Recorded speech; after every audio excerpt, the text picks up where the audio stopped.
Friends, இன்றைக்கி வந்து நவீனா டைரிஸில் வந்து லஞ்ச் காம்போ தான் பார்க்க போகிறீங்க. அது என்ன, ஃபிஷ் குழம்பு வைக்கிறதுக்காண்டி தேவையான பொருட்கள்லாம் ரெடி பண்ணி வச்சுருக்கேன். ஃபிஷ் எல்லாம் வந்து க்ளீன் பண்ணி ரெடியாக வச்சுருக்கேன்.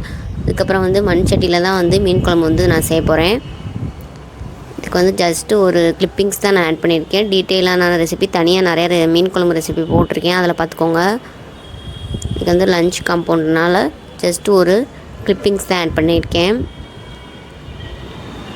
இது வந்து மத்தி மீன் குழம்பு தான் நான் பண்ணிக்கிட்டு இருக்கேன்.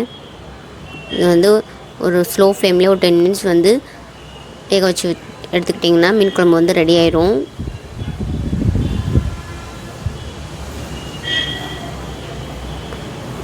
அதுக்கப்புறம் வந்து அந்த சைடு வந்து ரைஸ் வந்து ரெடி பண்ணிக்கிட்டு இருக்கேன். அதுக்கப்புறம் ஃபிஷ் ஃப்ரைக்கு தேவையான பொருட்கள் தான் எடுத்து வச்சுக்கிட்டு இருக்கேன். மிளகு, பெருஞ்சீரகம், மிளகா, உப்பு, இஞ்சி, பூண்டு வந்து ஃப்ரெஷ்ஷாக அரைச்சி போட்டிருக்கேன். இது வந்து அம்மியில் தான் நான் அரைக்க போகிறேன். இது வந்து அப்ளை பண்ணிவிட்டு ஒரு 1 hour கிட்டே விட்டுருங்க. அதுக்கப்புறம் வந்து ஃப்ரை பண்ணிக்கோங்க.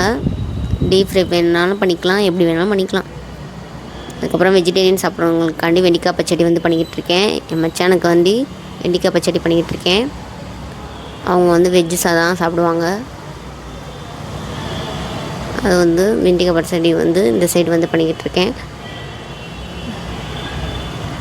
இந்த சைடு வந்து ஒயிட் ரைஸ், மீன் குழம்பு, ரசம், வெண்டிக்காய் பச்சடி, ஃபிஷ் ஃப்ரை. இன்றைக்கான மெனு இது தான்.